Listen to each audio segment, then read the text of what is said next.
Hello everyone, কেমন আছো তোমরা সবাই? আশা করি খুব ভালো আছো। আমিও খুব ভালো আছি। সকালবেলা রোদটা কত সুন্দর উঠেছে দেখেছো? আর এখানে আমাদের রুমের সামনেই অনেকগুলো অ্যালোভেরার গাছ রাখা আছে।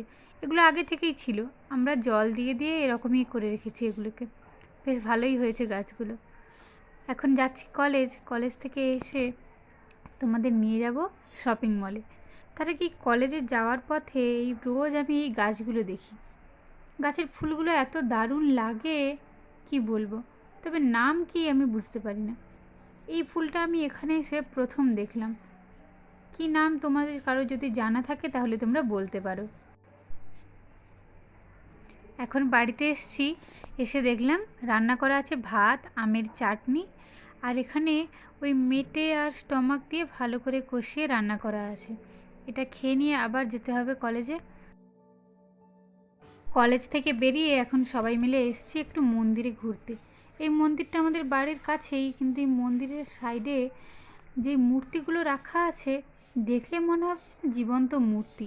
এক একটা যদি কখনো কাছে থেকে সুযোগ হয় তো আপনাদেরকে দেখাবো।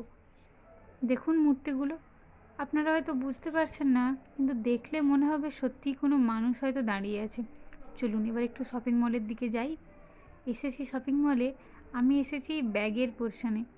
ব্যাগগুলো এত দাম, বন্ধুবান্ধবরা সবাই বলছে এর থেকে বাজারে নিজেদের বাড়ি থেকে ব্যাগ এনে বিক্রি করলেই বেশি টাকা পাওয়া যাবে। বাড়ির কাছের একজন পরিচিত কাকু এখানে আসছেন ডাক্তার দেখাতে, তো ওনার হাতেই বাড়ি থেকে অনেক কিছু পাঠিয়েছে, সেগুলোই এখন আনতে যাচ্ছি। লোকেশন উনি পাঠিয়েছেন, কিন্তু আমরা পড়েছি মহাবিপদে, ভুল জায়গায় পৌঁছে গেছিলাম প্রথমে, আবার জায়গা খুঁজে খুঁজে যাচ্ছি। বাড়ি থেকে অনেক দিন পর, প্রায় 2-3 মাস পর বাড়ির জিনিস পাবো হাতে। যাচ্ছি এখন ওনার বলা ঠিকানায়। তবে এখানে একটা দারুণ জিনিস দেখতে পেলাম, বাংলায় লেখা সাইনবোর্ড। বাড়ি থেকে অনেক কিছুই পাঠিয়েছে, কিন্তু তার মধ্যে আমার প্রিয় হলো এই নাড়ুগুলো। এগুলো এখন খাই, আর আজকের মতন ভিডিওটা এখানেই শেষ করছি।